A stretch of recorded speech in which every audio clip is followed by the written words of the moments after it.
بەناوی خوای گەورە سڵاوتان لێبێت لەم بەرنامەیەدا لەسەر پرسی دەوڵەت دەوەستین و پرسیار دەکەین ئایا بەڕاست بەشێکی گەورەی هۆکاری ئەوەی کە گرفتەکانی هەرێمی کوردستان چارەسەر نابن پەیوەندیدار نین بەوەی کە ئێستا یا تا ئێستا ئێمە خاوەنی دەوڵەتێکی سربەخۆ نین ئایا گرنتی چییە کە ئەو دەوڵەتە کوردیە کە لەلایەن هەندێک هێزی سیاسی کوردیەوە مژدەی لێدرێت هەمان ئەزموونی خراپی ئەو دەوڵەتانە دووبارە ناکاتەوە کە لە خۆرهەڵاتی ناوەڕاستدا بوونیان هەیە ماوەی نزیکەی سەدەیەکە چ قازانجێکمان لە ڕژێمەیەک لە دوایەکانی عێراق بینیوە تا هەوڵی سربەخۆ بوون نەدەین لێی ئایا پرسی نەبوونی دەوڵەتی کوردی نەکراوەتە بیانوێک بۆ ئیدارەدانی ئەو گەندەڵی و خراپەکاریانەی کە لە ئێستای هەرێمی کوردستاندا هەن ئایا قسەکردن لەسەر ئەوەی کە ئێمە لە ئایندەدا و لە دوای ڕاگەیانی دەوڵەت ناتوانین دەوڵەت بەڕێوە بەرین قسەی ئەو هێز و کەسانە نییە کە هێشتا لە هەستی خۆ بەکەم زانین ڕزگاریان نەبووە ئایا ئەو دەوڵەتەی کە لە ئەگەری دروستبوونیدا لەسەر دەستی ئەم دەسەڵاتی ئێستای کوردیدا کە پێشبینی دەکرێت دروست بکرێت لەسەر حسابی ئازادی و نانی هاوڵاتیانی هەرێمی کوردستان نابێت ئەمە تەوەری بەرنامەی ئەم شەوی دیوی دووەمە لەگەڵ هەریەک لە بەڕێزان کاک تەها تەیفور ڕۆژنامەنووس کاک دەلیل جەمال چاودێری سیاسی کاک هەنگاو هاشیم کە لە ستۆدیۆی هەولێر لەگەڵمانە دەبێت زۆر بەخێراتنی میوانە بەڕێزەکانم دەکەم زۆر سوپاسان دەکەم کاک دەلیل بەڕاست بەشێکی گەورەی ئەو کێشە و گرفتانی کە لە ئێستادا لە هەرێمی کوردستاندا هەن و چارەسەریش نابن پەیوەندیدار نییە بۆی کە ئێمە خاوەنی دەوڵەتێک نین سواز بۆیەوە بۆ میوانە بەڕێزەکان سواز بۆ بینەرانی پەیام بەسەراحەت قسەکردن لەسەر دەوڵەت هەندە هەم لە سەردەمی یۆنانیەت و دوای جەنگی جیهانی دووەم و جێکەم و جەنگی جیهانی دووەم و هەموو دروستبوونی ئەو دەوڵەتانە و دوجار دەوڵەت جیابوونەوە تا گەشتنە قۆناغێکی ئێستای کە ئێستا دەوڵەتان جاران لە ڕێگەی پەیامی نەتەوەییەوە یا لە ڕێگەی شەڕەوە جوگرافیایەک بۆ خۆیان نەدا ئەبڕی و ئەبوونە دەوڵەت و ئێستا قۆناغی ئەوەیە کە وڵاتان یا گەلان لە ڕێگەی ڕیفراندۆمەوە لە دەوڵەتان جیابنەوە بۆ زۆر جار خۆتان نەزان وەکو ئەڵمانیای ڕۆژ ئاوا و ڕۆژهەڵات کە یەکەگرنەوە بەرژنیە تەنها گشت پرسی تەنها بۆ ئەوە بێت کە تۆ دەوڵەتێکی تیا دروستەکەیت بەڵکو جاری وا هەیە دوو دەوڵەت یەکەگرێتەوە مەسەلەی ئێمە دەوڵەت لای ئێمە بێت تێبگەین دەوڵەت ناوێکی معنەویە شوناسە هەویەیە دەوڵەت سیستەم نییە حکومڕانی نییە دەوڵەت هەویەیە نان نییە دەوڵەت شوناسە ئازادی نییە مەرج نییە ئێمە ئەگەر دەوڵەتمان دروست کرد و کیانێکمان بۆ دروست بوو و ئەم کیانە هۆکار بێت یا فاک تێبێ بۆ ئەوەی ئێمە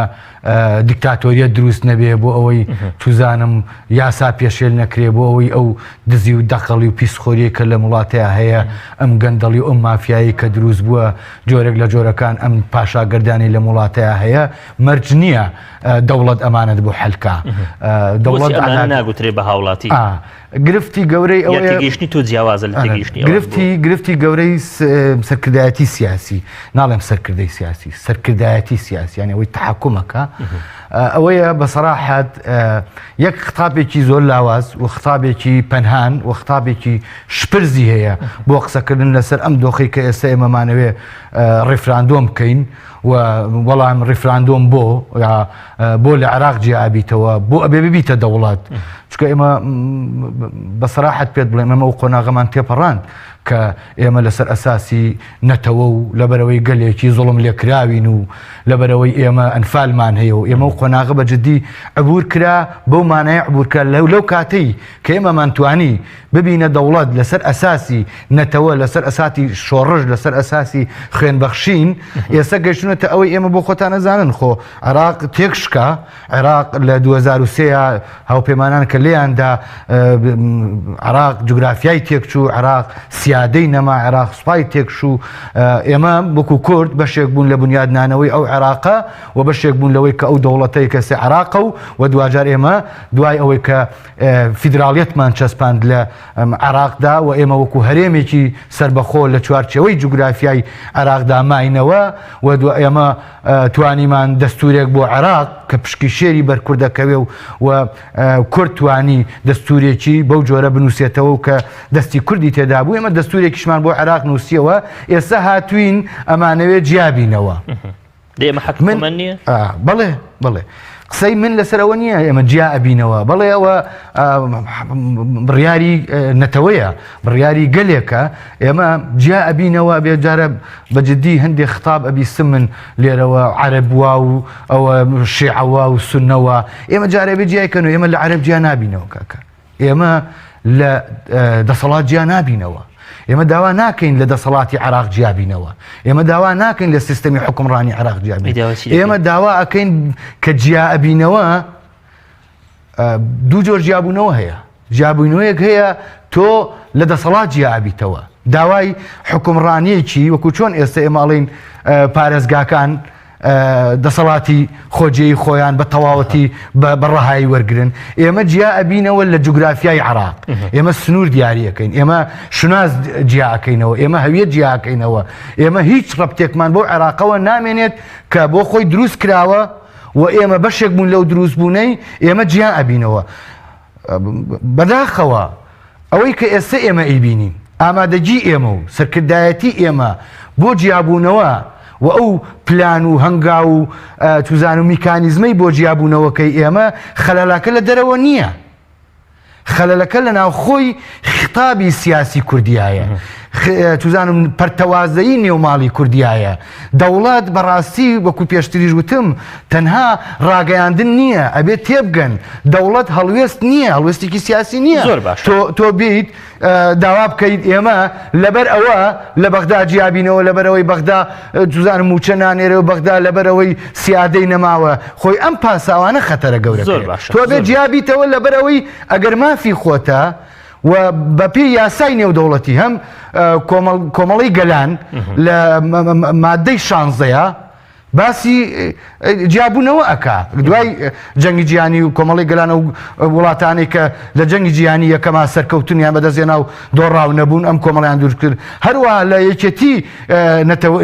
وڵاتە یەکگرتوەکانی ئەمریکا کە لە مادەی 419 باسی ئەم مافە ئەکا بۆ گەلی کورد بەڵام هەموو دنیا ئامادە بێت گەلی خورد بۆ خۆی بە حکمی ئەم سیاسەتە سەقەتە و ئەم سەرکردایەتی و ئەم حکومڕانێکە هەیە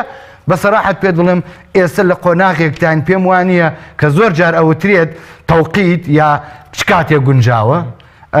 ڕێم بێ وەڵامت بەمەوە یا کاتێک بچمە لای کاکتەها هیگڵ کاتێک قسە لە دەوڵەت و دروستکردنی دەوڵەت دەکە ئەو پێی وایە دەوڵەت بەرمەبنا و نەتیجەی باڵابوونی عەقڵە پێ وایە ینی لە ئێستادا عەقڵیەتی کوردی بەتایبەتی عەقڵیەتی قیادەکەی ئەوەندە باڵابوو بێ چوزانم دەوڵەتێک دروستکە یا ئامادەی تێدا بێ بۆ دروستکردنی دەوڵەتێک کە خۆشگوزەرانی بۆ گەل و ئەو چاوەڕوانانە بهێنێ کە خەڵکیەتی بەنای خۆی گەورە میهرەبان سەڵاو بۆ بینەرانی بەڕێز خۆشەویستان سەڵاو بۆ ئەوەی ئازیز سەڵاو بۆ برایکە لە هەولێرە و بۆ مامۆستا دەلیلی بەڕێز سەڵاو بۆ پێشمەرگە قارەمانەکان کە ئێستا چاودێری و پارێزگاری لە دەوڵەتی کوردی دەکەن من پێم وایە دەوڵەتی کوردی بۆ خۆی ئەگەر ناوی بنین دەوڵەت یا ناوی بنێن شوناسێکی ئازاد وەکو مامۆستا لە هەندی ئاماژەکانی لەگەڵیان ئێمە بە تەماین شوناس دروستکەین بە تەماین جێگا دروستکەین بە تەمای شوێنێک دروستکەین تایە بە حەسێنەوە کە پێی بوترێ شوێنی میلەتێک کە لە ڕووی کەڵچەر لە ڕووی کەلتور لە ڕووی معریفە لە ڕووی فکر لە ڕووی فەرهەنگی خودی خۆمان لە دراوسەکانمان جیاوازترین ڕەنگە لە ئێرە لە فارس جیاوازتر نەبین چونکە لە ئەسڵا ئێمە و فارس ڕەنگە ئامۆزابین بەڵام لە عەرەب جیاوازترین لە تورکیش جیاوازترین من تەسەورەکەم گەلی کورد ڕەنگە زوڵمی لێکرابێ هەر لەسەر لە کۆنڕا تا ئێستا کە شوناس و خاوەنی شوناسی خۆی نەبووە خاوەنی خاک و جێبوونی خۆی بە فەرمی نەبوو ئێمە لە جێگای نیشتە جێبوونی خۆمان ناین بەڵام ئەم نیشتە جێبوونەی خۆمان کرێچی بووینە لە ناویە کەواتە ئێمە خاوەنی نەبووینە ئێمە خاوەنی شوناسەکەی نەبووینە بۆیە ئێستا کاتی ئەوە هاتووە ئێمە هاتین کە لە دوای پرۆسی ئازادی عێراقمان دروست کردەوە هەموو خوێندنەوەوا بوو کە ئێمە بتوانین وڵاتێکی نوێی عێراقێکی نوێی عێراقێکی پر دیموکراسیەت چونکە ئێمە دوای نەهامەت و تاڵی هاتین ئەومان نوێ کردەوە کوردیش لە ڕۆژهەڵاتی ناوەڕاستە لێبوردەترین نەتەوەکانی سەرگۆی زەویە و هەمومان خەڵکی ئەم وڵاتین و ئەزانین دوو فەیلەقجێشی عێراقیمان کرد هێشتا جەستەی وڵاتەکەمان خوێنی کیمیاباران و ئەنفال و شەهیدەکانی لێ چۆڕە بەڵام لەگەڵ ئەوەشە ئەو خەڵکانەمان ئازار نەدا چونکە ئێمە دەمانوێت بە ئازادی بژین چونکە زوڵممان بینی بوو بۆیە ئێستا کاتی ئەوە هاتووە کە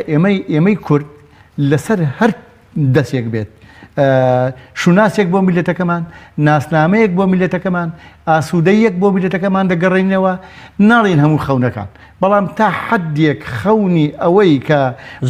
ئامادەین بۆ ئەوە من تەسەورەکەم ملت ئامادەیە شەقام قیادەکان ڕاستە کەم و کوڕیمان هەیە بێکەم و کوڕ نین بەڵام من تەسەورەکەم هەموو لایەنە سیاسیەکان فەهمی قەزیەکەیان کردووە یعنی زەمانەکە ئەوەیە واقع حاڵەکە ئەوەیە چونکە بەڕاستی ڕەنگە بۆ ئێمە پێکەوەژیانی ئێمەی کورد لەگەڵ ئەمڕۆی بەغدا کە شوناسی ئێمەیان داگیرکرۆ بۆ وەرگرتنی شوناسەکەمان بەو شوناسی لەگەڵ ئەوانە ناتوانین بژین بەو نەفەسە لەگەڵ ئەواندا ناتوانین بژین بۆیە جیابوونەوەمان ئێستا بە هەر وەسیلەیەک بێ دوور لە شەڕ چونکە شەڕ ماڵوێرانیە ئێمەی کورد گومرکی شەڕمان داوە پێم وایە جوانترین دەرفەتێک بوو ئەوەیە کە ئێستا شەقام قەناعەتی پێیەتی بەدیدی من ڕەنگە لە دیدی تۆوە نەبێت لە دیدی مامۆستاوان نەبێت بەڵام بەدیدی من شەقام ئێستا موهەیی ئەبووی کە دەنگ دەدا لەسەر شەقام نییە شەقام فقط دەنگدانەکەی لەسەر ئیدارەی ئەم دۆخەدا دەنگ دەدا دەنگ کە دەنگیدا من تەسەورەکەم لایەنە سیاسیەکان ئێستا هەر هەمویان بە بڕیاری دوێنەی کۆمەڵ ئیسلامی کوردستان و بە بڕیاری ئەمڕۆی قسەکەری بزوتنەوەی گۆڕان تەسەورەکەم هەمومان ئەگەر بەرژەوەندەکەمان لەوەیە بوو بێ پێشتر من بەلانەیەک تری بکەن ئێستا بەرژەوەندی نەتەوەکە لەوە گەورەترە دەبێ هەموو کەم بە هەموو کەم و کوڕێکانمانەوە ناڵێن بێکەم و کوڕنین هیچ لایەنە سیاسیەکان بەڵام لەگەڵ ئەوەشدا زەمانەکە هی ئەوەیە کە ئەوە ئەخوازێ چونکە ئەڵێ جارێکیان چەرچڵ لە سەردەمی دروستکردنی دەوڵەتی عێراقیە مەلیک داوای لێکاڵێت دەبێ بێن وان بۆ بکەن وان بۆ بکەن ئێمە پێتان وتمان وڵاتێکی عەرەبی بە خۆتان بەڕێوە برن نەهاتین ئیمپراتۆریەتان بۆ دروستکەین کەواتە ئێمەش کە گەل دەنگیدا ئەو کاتە لایەنە سیاسیەکان ئەرکی سەرشانیانە بێن کیانێکی ئامن و زامن بۆ ئایندەی میلەتێک دروستکەن کە ڕابردوومان لە 100 ساڵی ڕابردووە قسەم لەسەر دوورتر نییە لە 100 ساڵی ڕابردوومانە ژیانمان پڕ لە تراژیدیا بووە زۆر باشە کاگێ هەنگاو گرنگی چی ئەو دەوڵەتە کوردیەی کە لە ئێستادا قسە و باس و خواسی زۆری لەسرە و مژدەی لێ درێ وەکو لە یەشە لە پرسیارەکانی پێشەکی بەرنامەکەشم داگوتم لە کاتی دروستبوونیدا هەمان ئەو ئەزمون و ئەو تەجروبانە دووبارە نەکاتەوە کە لە ئەو وڵاتانەدا دەیان بینین کە لە دەوروبەرمانن لە خۆرهەڵاتی ناوەڕاستن خۆ دەزانی کۆمەڵێ تەجروبەی فاشیل لەم دەوروبەرەی ئێمە هەیە بە تایبەتی لەوەی کە پێویستە بە ژیانی خەڵک و بە مافەکانی خەڵکەوە بەڵێ یان ئەمە جارێ زووە یعنی پێشبینی بەڕێزەکان و ئەو بەڵێ فەرموو و ئەو دومیوانە بەڕێزە بە خێراتریان دەکەم ئێمە هیوادارین لە داهاتوودا ئەگەر دەوڵەتی کوردیش ڕاگەیەندرا ئیشەڵا وا نابێت و دروستبوونی دەوڵەتی کوردی ئاواتی لە مێژنەی گەلی کووردە و گەلی کورد لە ماوەی چەند ساڵی ڕابردوودا قوربانی زۆری داوە لە پێناو سربەخۆیدا بەڵام ئەوەی قسەکە لێرەدا ئەوەیە کۆمەڵێک کێشە و گیرروگرفت هەیە لە سیستەمی حکومڕانی لە هەرێمی کوردستاندا ئەگەر بێت و ئەم سیستەمە حکومڕانیە و ئەم کێشە و گیرروگرفتانە بگوازرێنەوە بۆ دەوڵەتی سربەخۆ وەکو ئەوەی بەڕێزت ئاماژت بۆ کرد بەڵێ مەترسی هەیە وەکو دەوڵەتانی دەوروبەرمان یاخود خراپتریشی لێبێ چونکە ئەو سیستەمە حکومڕانی کە ئێستا هەیە لە وڵاتانی دەوروبەرمان تەجروبەمان هەیە کە سیستەمێک بوو دیکتاتۆریەتی لێکەوتەوە بەداخەوە لە ئەنجامدا هاوڵاتیانی ئەو وڵاتانە تووشی نەهامەتی و دەردەسەری و شەڕ و ماڵوێرانی بوون بۆیە دەوڵەتی کوردی و ریفراندۆمیش کە ڕەهەندێکی سیاسی یاسایی ئابووری هەیە لە ئێستادا ئەو بڕیارەی ڕیفراندۆمی کە لە هەرێمی کوردستاندا بڕیاری لەسەر دراوە بەداخەوە هیچ ئەمانەی نییە بەو شێوەی کە لە ڕوە سیاسەکەەوە سیاسەکان کۆکتەباوزانەی کە لە ئێستادا لە بڕیاری ڕیفراندۆم وە لە ڕووی پەیوەندیان بەم دۆخە هەیە کە هەرێمی کوردستان وەکو کیانێکی سیاسی هەیەی ئەم کێشە و گرفتانە لە دوای دروستبوونی دەوڵەت کۆتاییان پێدێ بە حکمی ئەو مەسئولیەتی کە دەوڵەت دوجار ینی فەرز دەبێت لەسەری کاکە جا ئێمە لە ماوەی 25 ساڵی حکومڕانیدا یعنی ئێمە زۆرێک لە سربەخۆ بوون یعنی بە تایبەت لە دوای 2023 فیدرالیەتێکی تەواو هەبوو هەرێمی کوردستان لە زۆر ڕوە بە زۆرێک لە جۆرەکان سربەخۆیی خۆی هەبوو یعنی ئێمە لە ئێستادا ئەوە نییە حکوومەتێکمان دروست بکرێت و هەموو شتێک بخینە دەوڵەتی کوردی بەڵام بەداخەوە ئەو سربەخۆیی کە لە ماوەی 25 ساڵ یا 26 ساڵی ڕابردوو بۆ سربەخۆ یەک نەبووە کە 2000 بنمونە بای ئەوەی کردبێت کە سیادەی هەرێم بپارێزە خۆ دەزانی کە ئەم هەرێمە تا ئێستا پاراستنی سیادەکەی پەیوەندی بە بەغداوە هەیە کە نای پارێزە بنمونە ئێمە سبێنە ببین بە دەوڵەت خۆمان یانی دەتوانین سیادەی خۆمان بپارێزین خۆمان دەتوانین نەتەوە یەکگرتوەکان ناچار بکەین ینی لە هەمبەر هەر وڵاتێک بنمونە یانی ئەگەر بیە بە سیادەی ئێمە پێشەل بکە بێتە دەنگ ینی هەزناکەی فعلن بەبوونی یا بە هەبوونی دەوڵەت کۆمەڵی شەشەمان لە کۆڵ دەبێتەوە خۆی قسەکە لەسەر ئەوە نییە قسەکە لەسەر ئەوەیە دروستبوونی دەوڵەت و دامەزرانی دەوڵەت پێویستی بە کۆمەڵێک پایەیە کە دابمەزرێت پێویستی بەوەیە کە سیستەمێکی حکومڕانی تەندروست هەبێت پێویستی بە ئابوووریەکی باش هەیە پێویستی بە سوپایەکی نیشتیمانی و دامەزراوەی هەیە پێویستی بە ئاشتی کۆمەڵایەتی هەیە پێویستی بەوە هەیە کە هاوڵاتیانی هەرێمی کوردستان لانی کەم هەست بە عەدالەتی کۆمەڵایەتی بکەن پێویستمان بەوەیە دام و دەستگا شەرعیەکان لە سەرپەی خۆیان بن یعنی ئەمانە کۆمەڵێک مەبادئن بۆ دروستبوونی دەوڵەت ئەگەر بێت و ئەمانەت نەبێ گومانی تێدانی ئەگەر دەوڵەتیش دروست بکرێت لە حاڵی ئێستادا خراپتر دەبێ خۆی عنی ئەوە نییە تۆ دەوڵەت بەناو ڕابگەێنی ینی دەوڵەتی سربەخۆ هەرەوە نیە تۆ بە قسە ڕایبگەێنی وڵات دەوڵەتی سربەخۆ ڕادگەن بەداخەوە دەسەڵاتدارانی هەرێمی کوردستان لە ماوەی ساڵانی ڕابردوودا تەنها باسی ڕابردوو داهاتویان کردووە باسی حاڵی ئێستایان نەکردووە بۆ نمونە لە ئێستادا کۆمەڵێک کێشە و گیرروگرفت هەیە لە جیاتیەوەی بێن بەر لە ڕیفراندۆم ئەو کێشە و گیرروگرفتانە چارەسەر بکەن خۆی لە خۆیدا کە ئەوانە چارەسەر کرا یعنی لەوانەیە پێویست بە ڕیفراندۆمیش نەکە ئەو کاتە دەوڵەتی کوردی خۆی دروست دەبێت بەڵام بەداخەوە دەسەڵاتدارانی کوردی تەنها ڕابردویان فرۆشتەوە بە هاوڵاتیانی هەرێمی کوردستان و باسیشیان لە داهاتوو بەهشتی داهاتوو کردووە لە ماوەی 25 ساڵی ڕابردووشدا بەداخەوە ئەوە نەتیجەکەی ئەو باشتە بوو کە ئەوان ئاماژەیان بۆ دەکرد و مژدانیان پێدەدا بۆیە دەوڵەتی کوردستان پێویستی بە دامەزراوەی شەرعی هەیە کە بڕیاری لەسەر بدات و دەوڵەتی سربەخۆ پێویستی بە کۆمەڵێک پایەی گرنگ هەیە کە پێشمەرجی دروستبوونی دەوڵەتن زۆر باشە کاکێ تلیل کاکە بوو بەکر کاروانی لە مەقالەیەشیدا لە ڕۆژنامەی ئاوێنە بڵاو بووتەوە ئەو لە هەمبەر بیرۆکەی یا لە بەرامبەر ئەزمموی دەسەڵاتدارەتی لە هەرێمی کوردستان گومانی لەوە نییە کە تەجروبێکی فاشلە بەڵام ئەو بیرۆکەیەکمان دەداتێ بیرۆکەی ئەوەی کە تاکە مەخرەجێک دەواازەیەک بۆ دەرچوون لەم قەیرانانەی کە لە ئێستای هەرێمی کوردستاندا هەیە ئەوەیە کە ئێمە ببین بە دەوڵەت بەڕێزت لەبارەی ئەوە دەڵێیت من حرمەتم ئەو پێی وایە ئەم ئەزمونە بڵێ کۆتایی هاتووە تەواوت ئەزمموی هەرێمی کوردستان پێویستیمان بە ئەزمونکردنی شتێکی ترا کە بێ بگوترێت دەوڵەت من بەسەرا سپاس بۆ هەم پرسیارەکەت هەم ئەو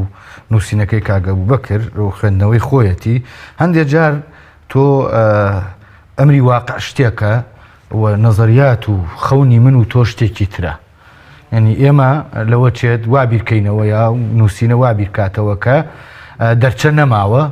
بۆ ئەوەی کە تۆ پاک بیتەوە و سیستەمێکی پرۆفشناڵ و توزانم سیستەمێک یا حکوومەتێک کە لە ئاس خواست و داخوازی خەڵکی کوردستان و واقعەکە و گۆڕانکاریەکان و دوجار دەوڵەتەکەشا بێت ئەمە قسەیەکە وەکو خەون لەبەرەوەی تۆ هەمیشە چەند ساڵی ڕابردوو کە واقع سەدەی ڕابرد ئەومان پێیاڵێکە کاگە ئەبوو بەکر ئاماژەی پێداوە فعلن گەمەی سیاسی لە هەرێمی کوردستان لە ئیتاری هەرێمی کوردستان کۆتایی پێ نهاتووە ئەزانی چۆنە با بەسەراحەت ئێمە سەبینەر دانیشتووە هەیە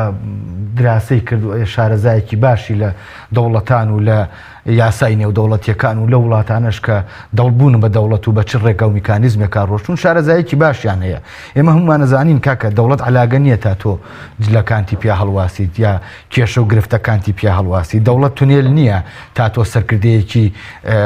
گەندەڵ و توزانم سەرکردەیەکی هیچ لە بارانە بوو یا حکومەتێکی فاشل وەکو جەنابیشە داماشگە یا سیستەمێکی داڕما و یا ئابوووریەکی تێکشکاو یا عەقڵێک کە توانای ئیدارەدانی ئەم وڵاتەی نەبووە. ئێستا تۆ بە کونفەیەکونێک لە 25 نۆیە ڕیفراندۆم بکەیت و توزانم لە 25 نۆی 2018 دەوڵەت ڕابگەێنێت و تۆ ئەم کەسانە بێنیتەوە. ئێمە قسەمان لەسەر دەوڵەت وەک وتم دەوڵەت شتێکی ترە، ینی باواتێ نەگەین دەوڵەت ئەو تونێلەیە. بەڵێ دەوڵەت دلیل وەکو هاوڵاتی هەرێمی کوردستان دەکاتە دلیلێک کە خاوەنی دەوڵەت کە دەوڵەتە هەوێتی هەوڵەتی کاکە ئەمە بۆ دەرەوە من قسەکەم جای کەرەوە، ئەمە بۆ دەرەوە بۆ دنیای دەرەوە شتێکی ترە، بۆ ناوخۆی خۆمان ئەوەی کە من سەرکردە و حکومڕان و سیاسەتمەدار ئیستراد ناکەم دوای دەوڵەت. خۆ ئەزانی چۆنە با من ورتر قسە بکەم. ئێمە کە دەوڵەت دروستەکەین هەموو ئەو مەترسیانەی کە لە دەرەوە لەسەر ئەم دەوڵەتە هەیە و ئەم ناوخۆیش کە هەیە با قسەکە لەسەر ئەمە بێت. ئەگەر بڕیار بووە ئەزانی چۆن من لە بەرنامەیەکی تراوتم لە شەڕی کوێیت و کەنداوە ئەمریکا بڕیاری لێدانی عراقی یاوە سەدام حوسێن لە ناو برێت لەبەرەوەی دیکتاتۆرە لە 2003 جێبەجێیەکات باشە بۆ هەموو ئەو وڵاتانە بڕۆ لیبیا بڕۆ میسر بڕۆ هەموو ئەو وڵاتانەی کە ئەو دەوڵەتانەی کە حکومەتەکانیان تێکشکان و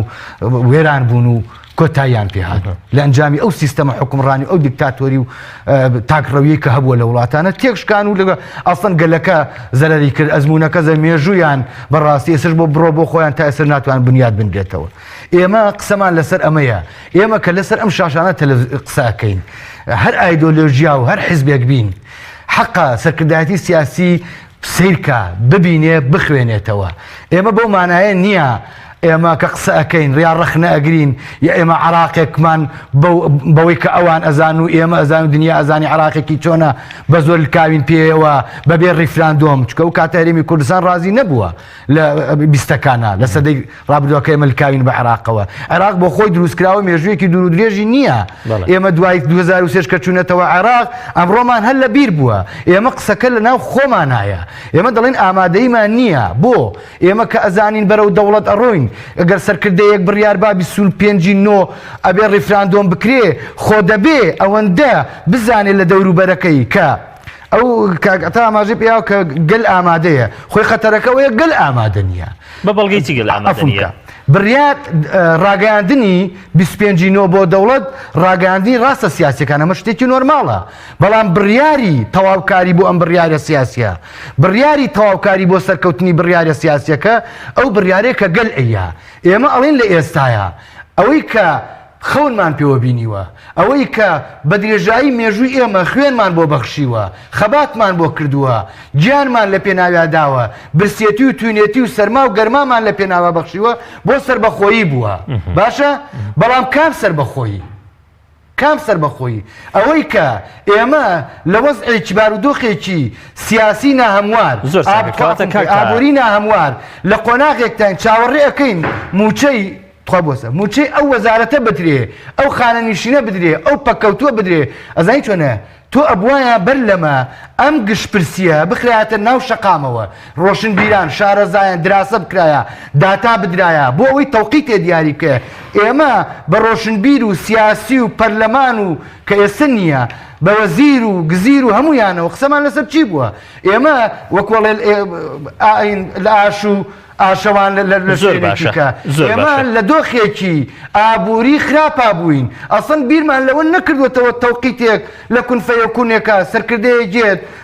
بەکو بۆمبێکی تەوقیت کراوە ئەخاتە ناو کۆمەلگاوە. بۆچی تەوقیتەکەی گونجانیایە بۆچی بابەتەکە لە پڕا خودی یەکێتی نیشتیمانی کوردستان لە ناوەڕاستی هێشتاکانەوە باسی لە مافی چارەی خونووسین و هەروەها هێنانی بیرۆکەی دروستکردنی دەوڵەت بۆ ناو کولتوری سیاسی کوردی کردووە لە دوای نەوەتەکانەوە لە دوای دروستبوونی حکوومەتی هەرێمی کوردستانەوە بە هەماشەوە یعنی ئەم خەونە زیاتر لەلایەن هێزەکانی دیکەی هەرێمی کوردستانەوە پەرەی پێدراوە لە دوای 2023 بە هەمان شێوە ئێمە کۆمەڵە تەجروبەمان هەیە لەسەر ئاستی شەقامیش بەرەمنەوە ڕێفراندۆم کراوە کەواتە بیرۆکەکە یا ئیشکردنەکە لە ناکاو و لەپەڕ نییە یەکشت گۆڕاوە ئەم جارە پارتی دیموکراتی کوردستان سەرۆکایەتی و ڕێبەرایەتی بابەتەکە دەکەوتەوە هەر ئەوەندەتان لێ بۆ بەچەکە ئێمە کاکعتا لەوەچی لەما کاکتەها ئێمە کە شەڕی ناخۆ هەبوو باشە وەک ئەو مەقولەیە کە هەیە جەنابی مامجەلال داوا کرێت کە پشتیوانێکی گەورە بۆ کورد دروست بێت ئەڵێ بڕۆن ناوماڵی خۆتان ڕێخەنەوە ناوماڵتان شێواوە شەڕی ناوخۆ هەیە براکوژی هەیە ئەم مەقولەیە هاتەوە ئێمە ئێستا ئەمە نییە تو یارمەتیم بە لەبەر ئەوەی وڵاتانی غەرب وڵاتانی یەکێتی ئەوروپا ئەمریکا رووسیا ئەیانزانی ئەمریکا بۆ خۆی ئەیزانی کە 2023 لە عراق ئەدرێ وانە بەشێکی لەسەرکردەی سیاسی کوردی ئەیزانی کە 2023 لە عراق ئەدرێ و کۆتایی بەم حکومەتە فاشستەیەنێ باشە کورد بۆ ئەوەی لە عراقی ئایندەیەکە لە عراق ئەدرێ و ئەو سیادەیی نامێنێ و ئەو دەوڵەتە ئەکەوێ و حکومەتێکی فیدراڵی دروستە بێ یەکێتی نیشتیمانی کوردستان و پشتیوانی حیزبەکانیش داوایان کرد کە لە عراقا فیدراڵی بچەسپێت بەڵام منی پرسیارەکە لێرە ئەکەم ئەگەر کورد بەو ئەزمونەی شەڕی ناوخۆ ئەگەر یەکێتی و پارتی و هێزەکانی تریش پێکەوە کۆ نەبوونایەتەوە ئاشتەوایەکی گشتی و نیشتیمانی ڕانەگەێنرایە دەستیان نەخسایەتە ناو دەستی یەک پێکەوە بەرنامە ڕێژیان بۆ دوای لێدانی عراق باشە بچونایەتە عراقەوە چیان بەدەستێ زۆر باشە فکرەکە گەیشت لەبەرەوەی فیدراڵەت بۆ چەسپا بۆ لە دەستورە مادەی 140 بۆ لەبەر ئەوەی یەک ریزی بوو کورد هەمووی پێکەوە بوو بە برسێتی بوو پێکەوە بووین بە نەداری بوو پێکەوە بووین ئێستا برسێتی چی کاکە سەرکردە هەیە لە وڵاتە بەرپرس هەیە لە وڵاتە ئەگەر دەنکێ گەنم ببێ بە $100 ئێخۆ برسی نابێ برا زۆر چاکە ئەگەر هەموو سنوورەکان برسی نابێ زۆر چاکە کاکتاکەواتە گەلە بڕیاری گەلە نەک بڕیاری سیاسی زۆر چاکە کەواتە قسەکردنەکە پەیوەندی بە ئێستاوە هەیە نەک لە ڕاستیدا زۆر بەداهاتووی ئەو دەوڵەتەی کە نازانین دروست دەبیان دروست نابێت بە فعلی کاکتە ئەزمموی 26 ساڵەیە ڕابردووی دەسەڵاتداریەتی کوردی بەمان ناڵێ ئەو دەوڵەتی کە دروست دەبێت لە ئایندەدا زۆر جیاواز نابێت لە ئێستای ئەو شێوازی حکومڕانی کە لە هەرێمی کوردستاندا هەیە حەقی خۆمان نیە لێرەوە یعنی بترسین ڕابست لەچین پرسیار بکەین گومان بکەین ئێمە هەموو شتەکان حەقی خۆمانە بەڵام چی حەکەممان نییە تەشاؤم حەقی خۆمان نییە من پێم وایە قۆناغەکانی ژیان کە جەنابەت ئاماژەت پێکرد قۆناغەکانی ژیان لە ئەم هەرێمەی ئێمەیە بڕیمان لە دوای 91 بڕیمان هەرێمی کوردستان حکومەتی عێراقی دامودەزگاکانی کشانەوە و ئێمە دامودەزگاکانمان دروست کردەوە بەڵام خراپ دروستمان بەڵێ هەڵبژاردنمان کرد پەرلەمانمان دروست کرد شەڕی ناوخۆمان کرد دوای ئاش بووینەوە دوای پرۆسەی ئازادی دەستی پێ کرد دوای پرۆسەی ئازادی هاتین لە بنیادنانی عێراقا وا تەسەوڕمان کرد خەونەکانمان لەوێ ئەبینرێ بەڵام عەقڵیەتەکەی کە هاتوو بە ناو عێراق کە ئەکسەریەترین لە ئێمە عەقڵیەتەکە نەگۆڕابوو بەڵام ئێمەش خۆ نەگۆڕاوین بەڵێ ئێمە گۆڕاوین بەڵێ لە عێراق گەڕاینەوە چیمان بەڵێ ئێمە بە هەر حاڵ باسی پەرلەمانی شەکەم ئەو کە پکراوە ئێمە کە ئێستا لە قۆناغی ئێستایە کە شەقا مهەیئە گەل مهەیئە ئەوەی کاکە نازانم ئێمە خۆ کەسم هەمومان خەڵکی ئەم وڵاتەی باشە لە گەلی ئەم وڵاتەی من تۆ دابەش بوو بەسەر لایەنەکانە کۆمەڵی تایە یەکگرتووی تایە شیوعی تایە سۆسیالیستی تایە یەکێتی تایە پارتی تایە ئەگەر بێ هیچ کەس لەم وڵاتە بێترسێ بەڵێ تو ئاگاداری تەسریحی بازرگانێک چۆن دەتوانێت بازرگان بەڵێ ئەوانە بەس من پێم وایە زەمانەکە ئێستا هی ئەوەیە دەبێ کورد بۆ ئینقاز بوون ئێمە دڵنیابن من لەسەر بابەتەکەی جەنابەت کە ئاماژەت پێکرد ئەوەی مامۆستا ئەو بکرد کاروانی کە ئاماژەی پێکردووە بەڵێ چارەسەری ئەم قەیرانە چارەسەری نەبوونی چارەسەری بێموچەی چارەسەری بێکارەبایی چارەسەری بێ ئەوە لە دەوڵەتی کوردی بەڵام هەست ناکەی مبالغە دەکات چی ئێستا ڕێگرێت لەوەی کە ئێمە موچەی خەڵک نەدەین حەز دەکەم بە قورئان بزانم چۆن دەوڵەت بۆ نمونە سیستەمێکی باش با لە کاتی خۆیدا دڵی نایەڵێ بۆ نمونە بجاگەڕێت زۆر باشە. بەڵێ هەموو شتەکان نەگەڕێتەوە چۆن بە حقیقت ئێمە چۆن کارەبا بێ 24 ئەزانی چۆن کاک دەلی. کارەبا بێ 24 ساعت کارەبا مەترەح نییە هەندێک شت هەیە خۆ ئێستا بەغدا 8 ساعت کارەبا هەیە بەغدا دەوڵەتە شوناسی هەیە ناسنامە هەیە فڕۆکەخانەی هەیە فڕۆکەی هەیە بەڵام 8 ساعت کارەبا کاک هەیە. گێتا. نەخێر وەکو ئەوان نەبین وەکو ئەوان نەبینی من تەسەورەکەم بمبورن ینی هەندێک ئەهلی قەڵەمی خۆمان ڕەنگە من و جەنابت و مامۆستا دەلیل و دەلیلەکانی تر و تاتێفورەکانی تر وامان کردبێ شەقامان تووشی نیگەرانی کردبێ دەنا حەقیقەتەکان ئەوەیە من بە تەلیفۆن لەگەڵ تۆ شتێکی قسەیەکمان کرد ئەوە لە لای من پرسیار بوو وتم لە کاتی ڕاپەڕێوتت باوکم شەڕێ کرد بەتەکید. پێشتر نەیەش من بێمە سەرجادا بەڵام ئەو ڕۆژە ڕێ لێ نەگرتم بێم سێری شەڕی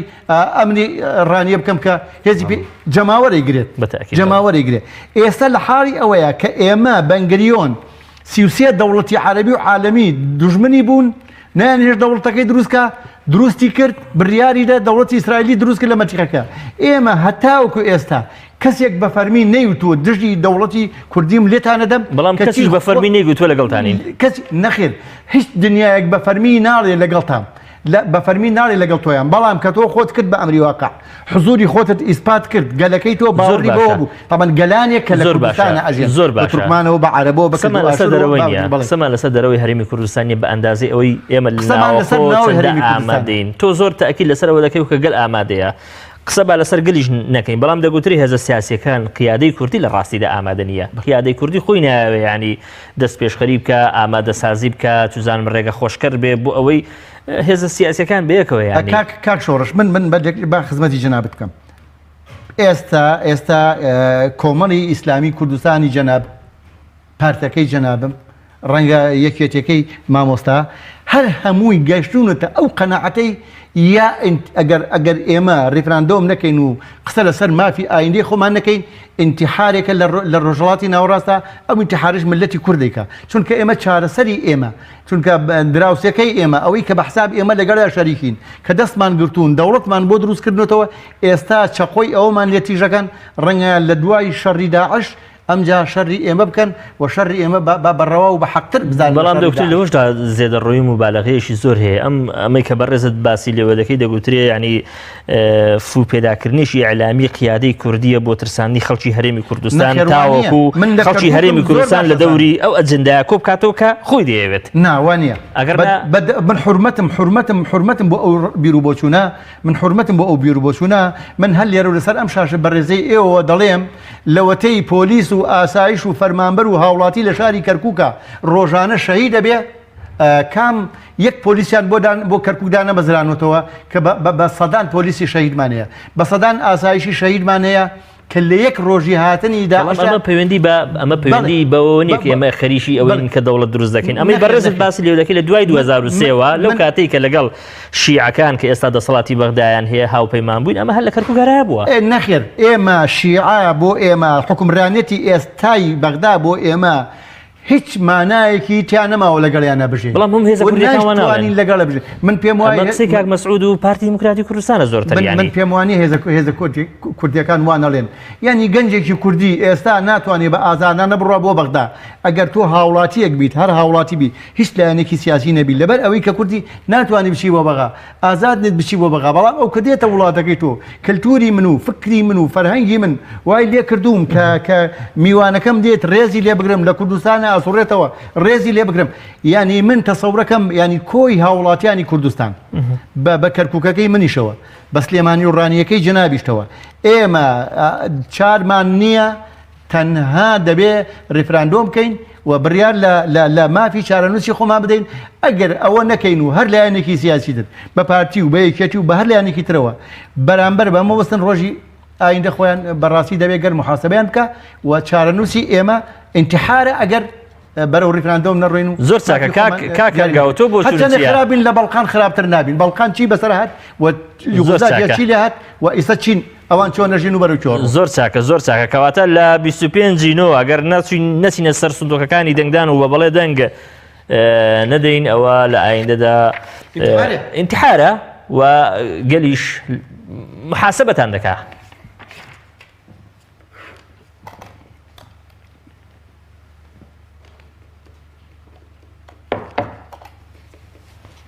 کاک هەنگاو زۆر چاکە پێرەچێ شێشەیەکمان هەبێت لە هەولێر تا کاک هەنگاو وەردەگرینەوە دەچمەوە لای کاک دەلیل کاک دەلیل بەسەراحەت دەگوترێ بابەتی قسەکردن لەسەر ئایندەی ئەو دەوڵەتی کە قەرار وایە دروست بکرێت لە ڕاستیدا قسەکردن یا ڕەخنەکردنی ئەو ئایندەیە نییە کە ئەم دەوڵەتە دەشێت لە ئایندەدا بۆ هاوڵەتیانی کورد هەڵی گرتبێ ئەوەندەی قسەکردن و ناڕازی بوونە لەو هەوڵەی کە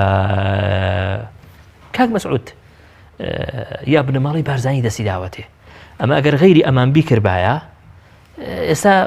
هەڵوێستی هەندێ هێز شتێشی تر دەبوو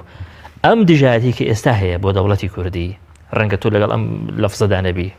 پێدوانە بێت کە دژایەتی بێ لە ڕاستیدا بچنی هەندێک کەس دژایەتە لە ڕاستیدا دژایەتیکردنی خودی کاک مەسعود و بنەماڵی بارزانیە کە خەونی ئەوەیان هەیە کە شتێک بۆ ئەم میلەتە دروست بکەن من بەڕاستی نەک کاک مەسعود هەر کەسێ دەوڵەت بۆ من دروستکە من وەکو شێرکەوە کە زەڵەیە گەر فرمێسکێک کە ڕشت بێ بۆ هەڵە بچە ئەو فرمێسکە ئەخەمە بیلبیلەی چاومەوە تا هەتایە تا ئەمێژوی کوردەیە بۆ یادگاری هەڵیەگرم زین چۆن ئێمە قسم بەسراحە دوا نەبێت ئێمە دوا بزانین کە دەوڵەت خەتەرە و دەوڵەت من قسم لەسەر دەوڵەت نییە وەک دەوڵەت قسم لەسەر ئەوە نییە کە ئێمە دەوڵەتمان پێویست نییە من قسم لەسەر ئامادەگی ختابی سیاسی کورد پەرتەوازەی ماڵی کورد قسم لەسەر ئەوەیە کە سەرکردایەتی سیاسی ڕۆژێک نەبووە کورد پەرتەوازە نەبێ و خاوەنی کۆمەڵی بکار و ختابی سیاسی نەبێت تاوەکو ئەمڕۆ لەم لەحزە مێژوویەدا تەکلیفی ئەومان لێ هەبێ کۆ ببینەوە من گزین چۆنە من نامەوێت پێم بڵێ لەبەر چی لە عێراق جیابیتەوە لەبەرەوەی بودجەم نایەت ئەگەر بودجە یایتێ لەبەر چی لە عێراق جیابیتەوە لەبەرەوەی نایەڵن بڕۆم بۆ بەغدا لە شارع ڕەشید بگەڕێمە ئەگەر ڕێیاندا کاکە بزانین چۆنە خیتابی سیاسی ئەمەی کە پێ ئەو تێ ختاب یانەوێنێتەوە دروستکە ختابێکی لاوازە ختابێکی بەسەرچووە ختابێکە کاکە نەتەوە بە کەس نافرۆ زۆر باشەوە هەولێر هاتۆ بە حەقی ئەو نیوە ئەوە پرسیار یاداشتی کە دواتر ئینشاءالله بەتەکید ڕێدەدەم کەواتە لە 25 ئەیلولی داهاتوو ئەگەر لەسەر سندوقەکانی دەنگدان بۆ ڕاپرسی بە بڵێ ئەم میلەتە یا بەڕێستان دەنگتان نەدا ئەوە ئەمە ئینتیحارە و لە ئایندەشدا گەل محاسبەتان دەکات کاک هەنگاو ئەمە قسەی بەڕێز کاک تەها تەیفورە بەڕێز لەو بارەوە دەڵێ چی لە ڕاستیدا و بڕیارە یاخود پرسی ڕیفراندۆم خۆی لە خۆیدا لە ئێستادا لەسەر پەتێکی باریک وەستاوە ینی بە پاڵێکی بچووک دەکەوێتە خوارەوە بەداخەوە خۆزگە بمانتوانی بە هەموو لایەک بڕیاری ڕیفراندۆمێکی بەهێز بدەین ینی سەیرم بە قسەکانی کاکتەهادێک کە دەرێ گەل ئامادەی تێدا برای بەڕێزم گەل بەچی ئامادەی تێدا بێت لە کاتێکدا سەرۆت و سامانێکی زۆر هەبێت بەڵام دابشکردنێکی نائەدالەتی هەبێت بێکاری و هەژاری و بێموچەیی تەنجی بە هاوڵاتیان هەڵسینی بێت بەڵام چۆن ئامادەی ئەوەی ڕێگە نادەن گەل ینی خۆی قسە بکە خۆی بیسەلمێنێ لە ڕێگەی چوونیان نەچوونی بۆ سندوقەکانی دەنگدان داخۆ ئامادەی هەیەیان ئامادەی نییە با لێگەڕێن زۆری نەماوە بە دڵنیاییەوە خۆ کەس ڕێگەی لەگەل نەگرتووە بەڵام خۆ پێشمەرجی خۆی هەیە ڕیفراندۆمیش یەکێک لەو چێشانێک کە ڕاستەو خۆ پەیوەندی بە هاوڵاتیانی هەرێمی کوردستانەوە هەیە قەیرانی داراییە قەیرانی دارایی وەکو قەیرانی سیاسیش نییە بە مودەیەکی کەم چارەسەر بکرێت قەیرانی دارایی و ئابووری پێویستی بە مودایەکی زۆر هەیە بۆەوەی ئیشی لەسەر بکرێت لە ئێستادا یەکێک لە کێشە هەرە گەورەکانی هەرێمی کوردستان و هاوڵاتیانی هەرێمی کوردستان قەیرانی داراییە کاکتەها تەیفور باسی ئەوە دەکات کە لە کەرکووک مۆزەفی کوردانە مەزراوە بەڵام بەداخەوە خۆزگە حکومڕانی کوردی و دەسەڵاتداری کوردی لە کەرکووک نمونەیەکی جوانیان پیشان بدا بە مۆزەفە کوردەکەی کە سەر بە هەرێمی کوردستانە چاوەڕوانی چارەگە موچەی نەکرد بە دوو مانگ جارێک و ئەوەی سەری بە حکوومەتی ناوەندیشە هەموو مانگێک لە کاتی خۆی دوو بە موچەی تەواو بدات بۆیە ئەوەی ئێستا کە تەنجی بە هاوڵاتیانی هەرێمی کوردستان هەڵچینەوەیەکێک لە کێشە هەرە گەورەکان قەیرانی دارایی و ئابووریە سەرڕای ئەمانەژ یعنی ئێمە لە هەرێمی کوردستاندا ئەگەر بێت تو باسی ئەو ڕیفراندۆمە بکەین بەداخەوە ینی ئەوە لێ دەخوێندرێتەوە ئەو ڕیفراندۆمە خۆی لە خۆیدا ئەوانەی پێشی هەڵساون لە حقیقەتدا مەبەستی ڕیفراندۆمێکی ڕاستەقینەیان نییە بەڵکو مەبەستیانە ئەوەی کە ئەو لایەنانەی کە پێی هەڵساون بە تایبەتی لایەنێکی دیاریکراو هەیە زۆر خۆی پێ ڕابەرایەتی ئەو ڕیفراندۆمەیە بەرپرسە لە زۆربەی هەرە زۆری قەیرانەکانی هەرێمی کوردستان بۆ پێی زۆربەی زۆری جمهوریەتی حکومڕانی لە هەرێمی کوردستان بەدەستی ئەو لایەنەوەیە دوو ڕۆژێکە ئەگە هەڵبژاردن بکرێت ئەو لایەنە نازانێت چی بە جەماوەری خۆی بڵێ بەڵام ئەگەر بێت و ئێستا باسی ڕیفراندۆم ڕیفراندۆم بکات و بانگەشەی ڕیفراندۆم بکات ئەوە دەتوانێت زۆرێک لە زۆرەکان تا ڕادەیەک بۆ داپۆشینی شکستەکانی خۆی باسی ئەم پرسە نیشتیمانیە بکات بەداخەوە کە کراوە بە قوربانی بەرژەوەندی حیزبی و قوربانی ئەو کێشە و گیر و گرفتانەی کە لە هەرێمی کوردستاندا هەیە بۆیە ئەوەی ئێستا ئەوەی لێ دەخوێندرێتەوە ئەو ڕیفراندۆم بە هیچ زۆرێک لە زۆرەکان بۆ مەبەستی ڕاستەقینەی دروستبوونی دەوڵەتی کوردی نیە ئەگەر بێت و مەبەستیان دەوڵەتی ڕاستەقینەی کوردی لە ماوەی 25 ساڵی حکومڕانی هەرێمی کوردستاندا بەس ببورە خوا کاتی منت زۆر برد زمانتی لای ئەو چییە بۆ دەوڵەتی کوردی نیە بۆ دەوڵەتی کوردی نەبێ یعنی من تێناگەم برای بەڕێزم دەوڵەتی کوردی پێویستی بە کۆمەڵێک پێشمەرز هەیە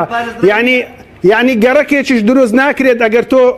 گەڕەکێکیش دروست ناکرێت ئەگەر تۆ تەنها نەوتت هەبێت سزای ئەوەی دەوڵەت ئێستا لە ئێستای حاڵی ئێستادا تۆ تەنها نەوتت هەیە ئەو نەوتەی کە لە ماوەی ڕابردوودا کۆمەڵگەی کوردیتان پێکرد بە بەرخۆر وەکو ڕەمزێکی سەرکەوتنیش باستان دەکرد بەڵام ئێستا دەرکەوت کە تاکداهات و تاکسەرچاوی نەوت گیر و گرفتێکی بۆ هاوڵاتیانی هەرێمی کوردستان دروست کرد. وەزیری کشتوکاری حکومەتی هەرێمی کوردستان زیاد لە 30 قسوور کاکە کۆمپانیا و بینایی بەرز بە هاوڵاتیانی هەرێمی کوردستان چی کاتێک هاوڵاتیانی هەرێمی کوردستان لە ژێری ئەسوال بکەن خەڵکی کوردستان لە ژێر ئەو بینایە بەرزانەدا سوال دەکا برای بەڕێزمەوە تۆ باسی دەکەی ئەو بینایە بەرزە و مۆدێرنانە بۆ خەڵکی بیانیە بۆ خەڵکی هەرێمی کوردستان نییە برای بەڕێزمەرە تۆ ئەحساییەک بکە زانە کۆمەڵگەی کوردی بەرەو کوێسەوە برای بەڕێزم تۆ پڕکەرامەترە و پڕ ئاسوودەترە و خەڵکی بە کەرامەتەوە تیاژیە برای بەڕێزم ئێمە پێویستمان بە وحدەی بەداخەوە لە ماوەی ساڵی حکومڕانی دەسەڵاتی کوردی نەیتوانێت نمونەیەکی جوانتر دروست بکات لەوەی لە عێراق هەیە گەندەڵی تەنجی بە هەرێمی کوردستان هەڵچینیوە نەبوونی سیستەمێکی حکومڕانی نەبوونی شەفافیت لە داهات نەبوونی عەدالەتی کۆمەڵایەتی زۆر خراپترە لەوەی کە لە عێراق و خواروی هەرێمی کوردستانەوە هەیە برای بەڕێزم هەموو لایەکمان نمونەیەکی جوانمان دروست کرد بۆی ئەو دەوڵەتێک کە ئامانجی هەمووانە لە بەڕێز بکەم دەگوترێ هەموو ئەوانەی کە باسی لێوە دەکرێت بەڵێ کێشە و گرفتی زۆرمان هەیە لە هەرێمی کوردستان هەمووی بە ڕاست بێ یان ڕاستە بەڵام ئایا بەڕاست ینی ئەمە بای ئەوە دەکا بڵین بە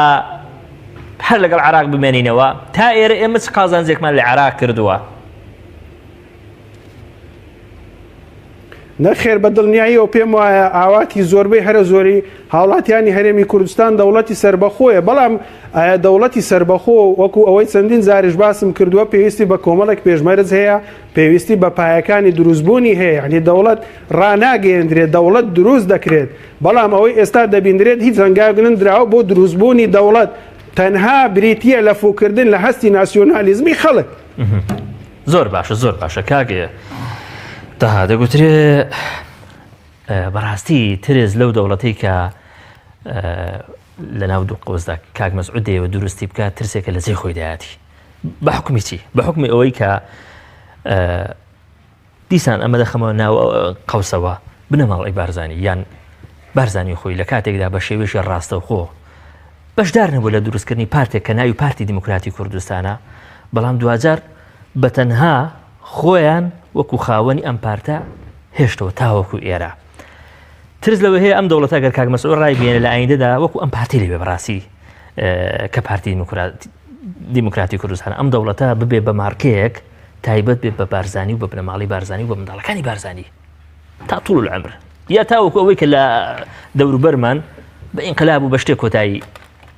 پێدێت ئەم ترسە لە جێ خۆی دانیە ینی هێزێک بیان بنەماڵێک واز لە پارتێک نێنێ کە وەکو دەوترە خۆیان ڕاستەوخۆ لە دروستکردنی یا بەشدار نەبوون ئەی ئێستا دەوڵەتێک کە خۆیان ڕاستەوخۆ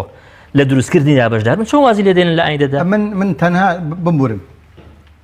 من یاک حقیقەتەڵێم ئەو برادری کە ئەوەی بە جەنابەت وتووە ماڵی مەلام سەفا پارتێکیان دروست کردووە خۆیان تا نەبوونە ئێستا بەرپرسین ماڵی مەلام سەفا وەکو قوتابخانە هەر لە دروستبوونی پارتی دیموکراتی کوردستانەوە کاتی خۆی کاکە لێرانەیە هەر پارتی دیموکراتی کوردستان حوزۆری نەبووە بارزانی بە 500 چەکدارەوە ڕۆشتۆ بۆ کۆماری کوردستان پارتی نەچووە پارتی نەبووە ئەم پارتە لێرە دروست کراوە برایم ئەحمەد مامجەلال هەمزە عەبدوڵڵا دواتر هەموویان لەسەر دەستی مەلام سەفا دەرکراون یارمەتیم دەباتەوەی کەم بۆت بارزانی کەچووە بۆ داکۆکی لە کۆماری کوردستان بکە بەڵام پارتی نەچووە پارتی نەبووە ئەسڵەن ئەو کاتە پارتی دیموکراتی کوردستان هەر حوزوری نەبووە هەر دروست نەکراوە تێگەشتی کۆمەڵی ژێکافە بووە حیزبی هیوا هەبووە ئەمانش کە وەکو کۆمەڵی کەوادە لە ناو حیزبی هیوایە چوون بۆیانە لەوێ قسەیان لەسەر دروستبوونی پارتی دیموکرات لەسەر دروستبوونی پارتی دیموکراتی کورد کردووە پارتی دیموکراتی کورد لە ساڵی 1946 کە دامەزراوە بارزانی مەزن یەکێک لە قیادا هەر ئەساسیەکانی پارتی دیموکراتی کوردستان بووە لە ڕۆژی یەکەمی کۆبنەوەکە تا کۆتایی کۆبنەوەکە ممکن نییە تۆ ئەگەر خاوەنی ئەم بینایە ئەم پارتە خاوەنی تریشی هەبووە ئەم پارتە برای محمد خاوەنی بووە مامجەلال خاوەن بووە خاوەنی بووە هەمزە عەبدوڵڵا کە دواتر هەموویان لەسەر دەستی مەلا مستەفای قسە کراون تێکۆشەرەکانی تر ئەندام بوو لەناو پارتی دیموکراتی کوردستانە بارزانی مەزن ئێستا زمانە چییە؟ ئێستا زمانە چییە؟ ئەم دەوڵەتەی کە دروست دەکرێت ئێستا بارزانی کۆمەڵی هێزی گەورە و دیار و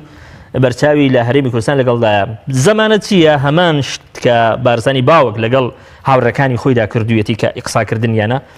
بارزانی کوڕیش ئەمە دووبارە ناکاتەوە لەگەڵ ئەم هێزانە هەمیشە بۆ تاریخ پارتی دیموکراتی کوردستان چەند ڕۆژی تەمەنانتە ناو 71 ساڵی تەمەنیەوە جگە لە دەست درێژکردنی دۆستایەتی بۆ هەر لایەنێکی سیاسی ئەسڵەن نایارەتی نەکردووە ئەوەندەی ئێمە پارتی دیموکراتی کوردستان باوەڕی بە تەسامح و لێبوردەی هەبووە قەت ڕۆژێ لە ڕۆژان بری لە تۆڵە و لە ئازار نەکردوتەوە و ئێستایش ئەوەی کە دروست کراوە هەموو لایەنە سیاسیەکان ڕۆشتون لەگەڵ کۆمسیۆنی باڵای کۆبوونەتەوە لە ڕۆژی یەکەمی دانیشتەکان کە قسە لەسەر دیاریکردنی ڕۆژ کراوە دانیشتون لیان پرسیون ئێوە لەکەی بۆکەی ئامادە ئابن بە ماوەی چەندێک ئەم هەڵبژاردنە دەتوانێت بکرێ ئەگەر بۆ ئینتیخابات بێچەنەوێ ئەگەر بۆ ڕفراندۆم بێچەنەوێ نەسی قسە و لێدوانی برای کۆمسیۆنی باڵا قسەکەری کۆمسیۆنی باڵا دەڵێ ئێمە وتمان لە ئەمن لە یەکی نۆ هەتا سی نۆ ئامادە دەبین لەوێ ئەوانش پێیان بە کۆی دەگوتبیان لایەنەکان وتبیان مادام کەواتە وایە خێر الئوموری ئەو سەتەه ئەو ڕۆژیان دەدەن دوور و نزیک جەنابی مەسعود بارزانی ئەو ڕۆژی دیاری نەکردووە وەکو سەرۆکی هەرێم یان وەکو سەرۆکی پارتی دیموکراتی کوردستان زۆر باشە ئامادەبووان هێن کردووە دێمە سەر قسەکەی ئەو برا بەڕێزانم کە بەڕاستی ئینشانووسین شعر خوێندنەوە بۆ ئینشانووسین شعر ئەمە واقعی هەرێمی کوردستان یەکەم بەڕێزە ئاماژەی پێ دەکات بمبورە ئامادە نەبوون ئێمە کاکە ئێستا هەرێمی کوردستان ئێمە زۆر بەواقعانە جەنابەت بڕۆ هەولێر سەریکە لە سلێمانی تەماشاکە خاوەنی دەیان کارگەی گەورە لە کار کەوتووە بەشێک زۆریان لە کار کەوتووە لە کار نەکەوتون کار دەکەن ژووری بازرگانی لە هەولێر لە سلێمانی ئەم داتانە بڵاو دەکەنەوە هەموو کارگەکان کارگەی شیشە کارگەی چمنتۆیە کارگەی دروستکردنی گەچە کارگەی بلۆکە کارگەی شیشە ئەم کارگانە ئێستا پێداویستەکانی ناوخۆی ئێمە هەیە و ئێستا لە حاڵی حازرا ئەگەر کۆماری ئیسلامی بێوێ خوا نەخواسە ڕێگامان لێ بگرێ بەتاڵەیەکی گەورە بێکارێکی گەورە لە ناو کۆماری ئیسلامیان زۆر باشە دروست دەبێت چونکە زۆر باشە یەکی لەگەڵ زۆر باشە من دێمە سەر ئەوەی ئێمە بۆ لە ئایندەی خۆمان زۆر بترسین بۆ نەتوانین ئایندەی خۆمان بەدەستی خۆمان دیاریکەین بۆچی ئەمە ئایندەی خۆمان بەدەستی خۆمان دیاری نەکەین بۆچی خۆمان ڕزگار نەکەین کاک دەلیل لەو هەستی خۆ بەکەم زانینەی کە تاچی کوڕپێوەی گرفتارە ئێمە لە ئایندەی خۆمان ناترسین ئێمە لە دەوڵەت ناترسین من وەک دەلیل لە دەوڵەت ناترسم بابە من لەو سەرکردەیە ئەم دەوڵەتە نان و ئازادیت بۆ دابین دەکات ئیتر لە چی دەترسی ناسنامەکەت پارێزراو دەکات ناسنامە کوردیەکەت نان و ئازادیشت بۆ دابین دەکات نوتم ڕاگە دەوڵەت هەڵوێست نییە تۆ هەر کاتێ بوێت بتەوێت ڕایکەیەنی تو هەر کاتێ نەتەوێت ڕای وای دابنین بە ئەمرازێکە تۆ بە یارمەتیم بە بەڵام ئەم ئەمرازە نان و ئێستا ئێمە گرفتەکەمان لە میکانیزمەکایە لە ئامانجەکە نییە ئێمە لە میکانیزمەکە ناتوانانی یەکدەنگی و کۆدەنگی دروستکەین قڕ بەسەر دەوڵەتەکەی کە ئایندەکەی چۆنە بێت ئێمە بەسەراحەت پێت بڵێم بەداخەوە پارتی وەکو هێزێک هەرگیز نەیتوانیەوە لە کاتی ئاشتی و پێکەوە ژیان و ئەوانە گەشە بکە زۆر ناچمەوە چکە من بۆ مەسلەی قسەکردن لەسەر دەوڵەت و ئەوانە هاتووم ئەگین هەمومان نەزانین لەوە چێت ئەوەی کاک هەنگا و ئەوەی خەڵکی تریژ لە میدیاکان و لە ئەو گومانانەی کە هەیە لەسەر سیاسەتی بەرزانی و سیاسەتی پارتی و چۆن زۆر جار ئەوانەی ڕەهەندی نیشتیمانیان هەبووە ئەوانەی کە مەلەف و پرسی گەورەی نیشتیمانی بوون کە بڕچارەی مافی چارەی خۆنیسین یەکێکیانە زۆر شت وەکو دیموکراسیەت و دیکتاتۆریەت دیموکراسیەت و ئازادی کە زۆر جار ئەتک کراوە توزانم پەنابردنە بەر بڕینی موچەی فەرمانبەرێکە لە هیچ یاسا و عرف و کۆمەڵایەتیەکانیە لەبەرەوەی بەسەراحەت پێت بڵێم من پێم خۆش بوو کاک مەسعود کە ئەوەندە هەستی نەتەوایەتی بەهێز بێت کە ئێستا بێوێت ئاڵا هەڵگری پێشەوەی دروستکردنی دەوڵەت بێ بەڵام تۆ بۆسە بەڵام کە سەیری پاشخانەکەم ئەمە مەقسەکەیە کە سەیری پاشخانەکەم کەسێکی ئاوا کە ئاڵا هەڵگری دروستکردنی دەوڵەت بێت کە بۆ دنیای بسلمێنێت کە لە بەردەم تەحەدیەکانە قسەی هەبێت و دروشمی هەبێت و لە میدیاکانە قسە بکات و پەیامی هەبێت کە ئێمە ناترسین لە برسێتی ناترسین لە شەڕ ناترسین بەڵام بەداخەوە کاتێک کە سەیری پاشخانەکەم لە بەردەم کورسیەکە بە سەراحەت کە کورسی ئەین شتێکی زۆر نۆرماڵی ڕۆژانەی و ئیداریە جەنابی کاک مەسعود قەت چۆکی دانەداوە و هەموو لایەنە سیاسیەکان شایەتن تۆ یارمەتی لە خۆ چۆکدادان بەڵام جەنابی کاک مەسعود قەت چۆکی دانەداوە زۆر باشە بە ئاخڵەوە تەکلیفی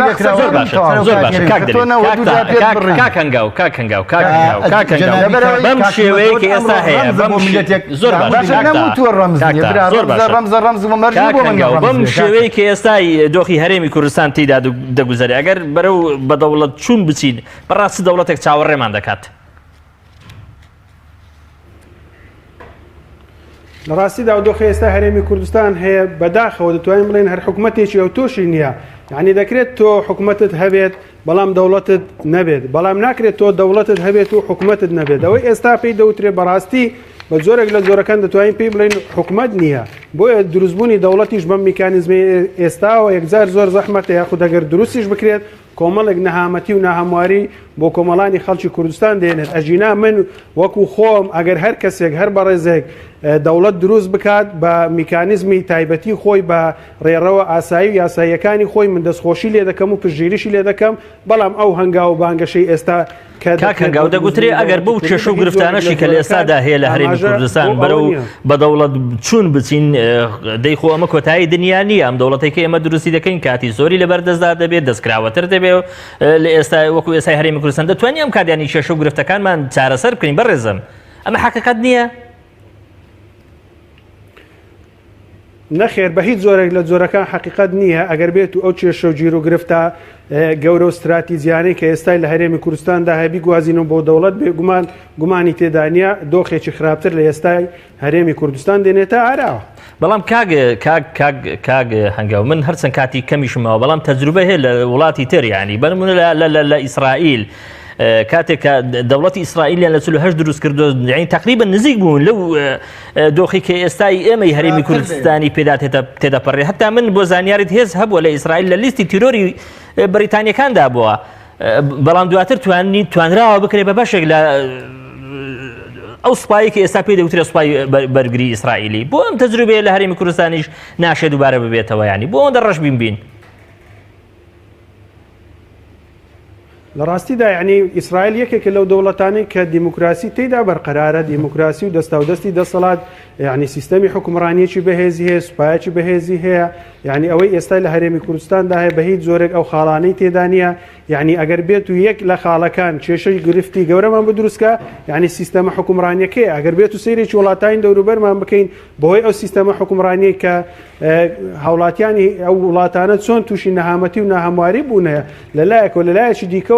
ئەو دۆخەدارایی یعنی لە پێناو چیدا ئێمە بەم زۆرە بیگوازینەوە بۆ دەوڵەت زۆر باشە زۆر سپاس دەکەم کاگ هەنگاو هاشیم ڕۆژنامەنووسکە لە هەولێری پایتەخت لەگەڵم دابی کاتم نەما زۆر سپاس دەکەم هەروەها زۆر سپاسی کاگێت تا تەیفور ئەگەر نیو دقە بدەم بە تۆ دەبێت نیو دقەش بدەم بە کاگت دەلێت زۆر باشە زۆر سپاس دەکەم هەڵبەت لە کەرکووشی شێوە هاتووی زۆر سپاس دەکەم هەروە زۆر بەڕێز کاگێ دەلی جەمال زۆر سپاس تۆ شەکەم تۆش لە هەڵەجەوە هاتووی هەر هەڵبەت سپاس بۆ ئێوەش بینەرانی بەڕێز تا لە هەفتەی داهاتوو بە یوسفای گەورەی پێتانەگەمە خواتان لەگەڵ